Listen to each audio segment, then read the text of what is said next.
Hello, you're listening to Living Beyond Limits, and I'm your host, Marcy Langlois.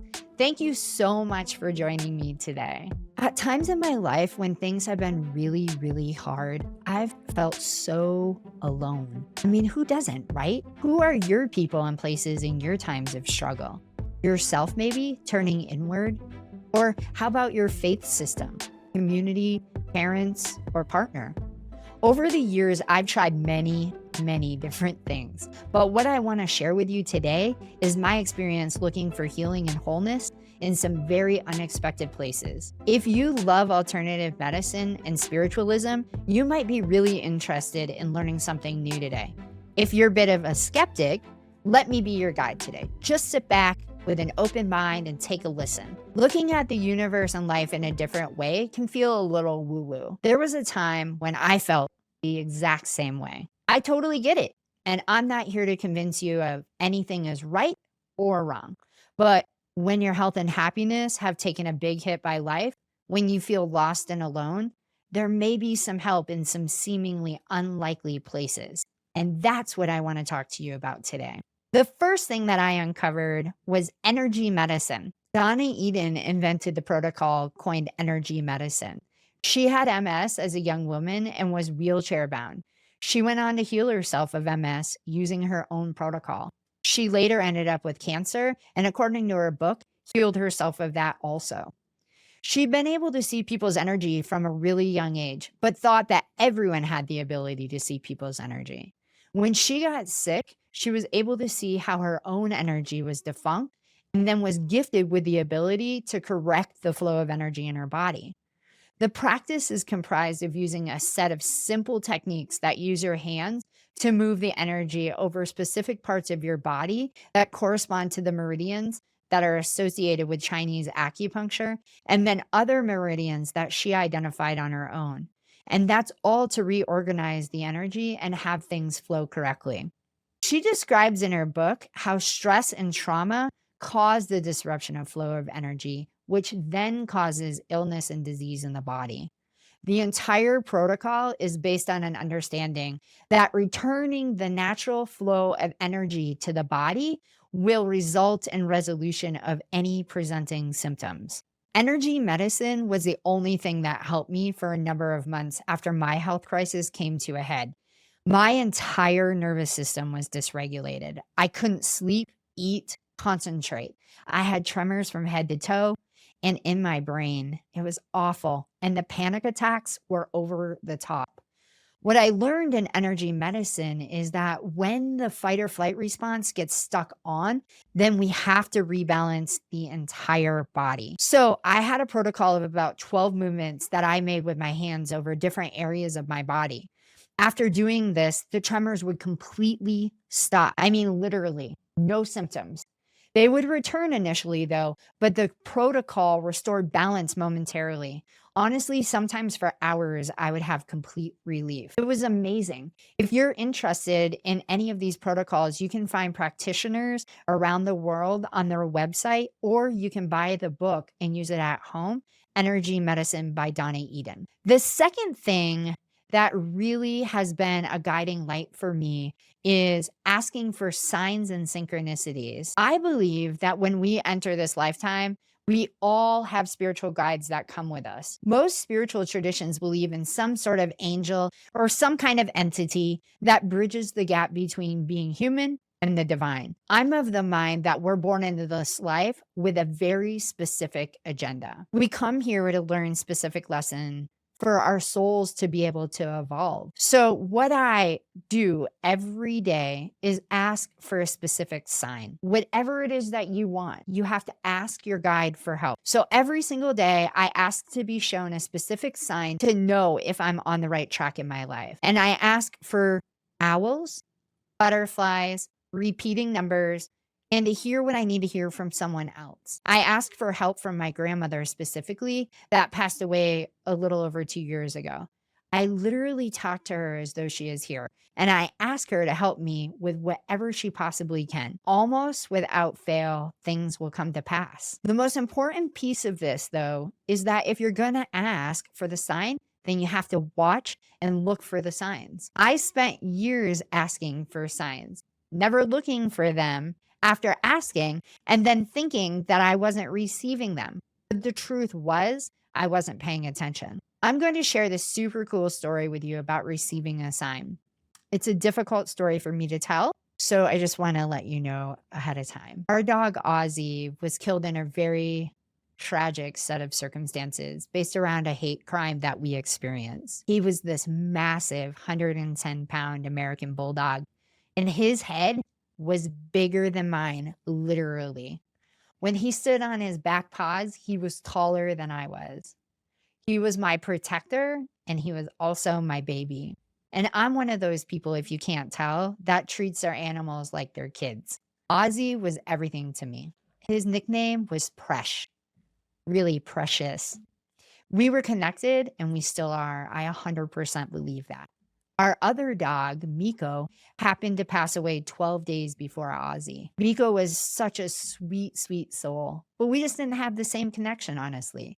He was most connected to our daughter, but he was an amazing, amazing dog. Needless to say, though, when we lost both of our dogs within 12 days of one another, we were devastated. The night that Ozzy crossed over, 2 owls showed up in our front grove of trees, and I knew I could feel it in my heart. They were a sign from Ozzy and Miko letting us know that they were together and they were also with us. Every night for the next 6 weeks, those owls came to the grove of trees in our front yard. So we ended up having to move because of the hate crime, and we ended up deciding to move all the way to the other end of the city. The first night we were in our new house, an owl came to our backyard.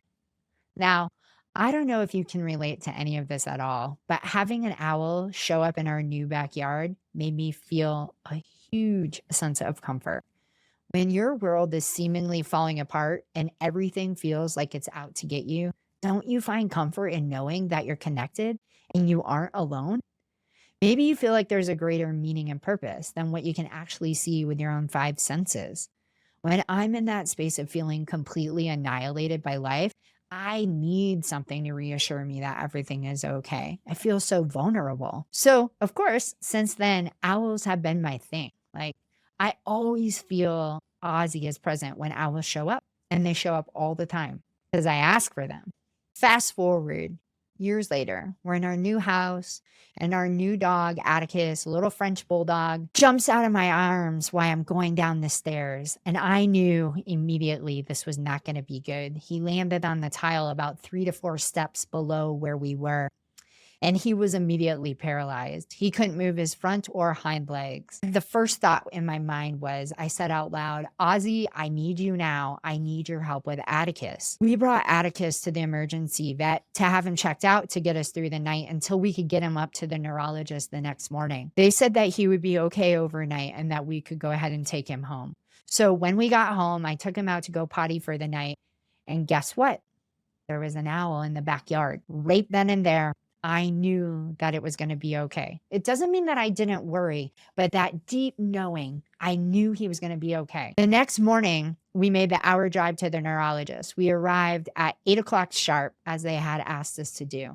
There was only one other dog that came in while we were waiting to be seen. He was this huge Rhodesian Ridgeback, and he had to have weighed 100 pounds, maybe even more. He kept wanting to come over and interact with Atticus, but Atticus simply was not having it. The vet tech came out and called the other dog back before us, and she said, Ozzy, we're ready for you. Immediately, I was like, wait, what? No way. No way. She just called him Ozzy, right? Like, I'm having this whole internal dialogue in a split second. And then I'm like, ask the owner, wait, what is your dog's name?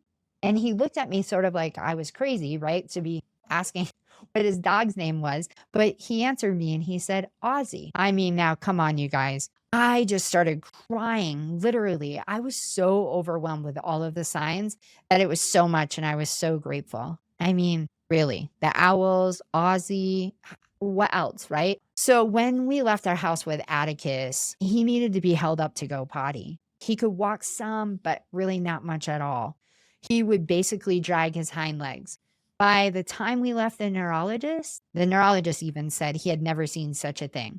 But Atticus was walking and improving with each passing moment, so much so that he walked out of the neurologist's office went potty on his own and walked to the car. Now, he doesn't walk perfectly today and he has neurological issues, but he definitely gets around and he's completely independent. I mean, for me, there was no denying these signs in the hardest moments of life to have a crystal clear sign that solidifies a sense of connection immediately. Oh, it makes me feel like everything is going to be okay no matter what. It seems like we all long to feel a sense of connection and to feel like we aren't alone in the struggle. The feeling of connection makes the harder things feel more bearable for me. The other thing that I love is, that time in your life when things just come together and you can't explain why. Don't you love that? That is one of my very, very favorites.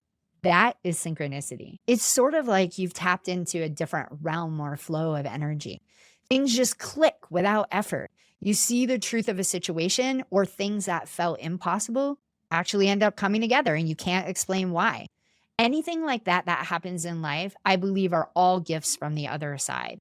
And then the other thing that I really believe in to bring about change and healing and connectedness in our lives is acknowledging that the power of the mind and feelings, that what we think and feel, we become.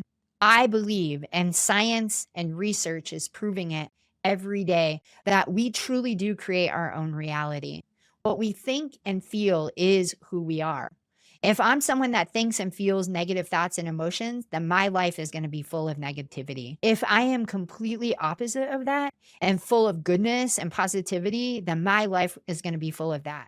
People create their own lives by what they think and feel every day, and they don't even realize that they're doing it. When you have a big goal that you're looking to accomplish and you can see the goal so clearly in your mind's eye, right? You can feel what you're envisioning and how it feels to take the necessary steps to get there. You can feel when you reach the goal and you can feel how amazing that is. This only happens though in your mind's eye, right? But that's how powerful your mind is that as you're thinking it, your body starts feeling it. Then the next thing you know, you're committed to the goal and you're taking the steps to make it happen. And then bam, you have succeeded and you met your goal. Right? Think back over your life when you had this vision way out beyond. And the next thing you know, it's like you saw it in your mind's eye, you felt it. Then you were inspired to take action and you motivated yourself to do it. And then you met your goal. That's exactly how it works. What we think and feel, we become. Unfortunately, of course, the same is true for the negative things we stew on also. So be intentional about what you think and feel and choose your thoughts wisely. Here's an experiment. You can do this all on your own. Run your own tests and see exactly how your thoughts and feelings impact your day. Try keeping track of what you think and feel for the day. Just notice what that is, right? Note at the end of the day if you were primarily positive or negative and what your corresponding feeling was. The next day, do the opposite of what you discovered today. And note how the day went at the end. Notice how what you thought and what you felt your life became. Was it full of positivity? And did you feel great and happy and excited and grateful? Or were you stuck in a cycle of negativity? Just notice. And that's the only proof that you need. If you're like me, when life feels hard and you feel alone, you need some reassurance to keep going. My goal today was to provide you 3 sources of inspiration to keep going even in your darkest hours. There is so much magic to this life, but we have to seek it out and pay attention. The magic is there just waiting for us to notice it. I hope that you're going to reach out to me on my website and let me know what magic you've experienced or what you notice that's always been there. If you found today's episode to be fascinating in some way, please share it with your community of people.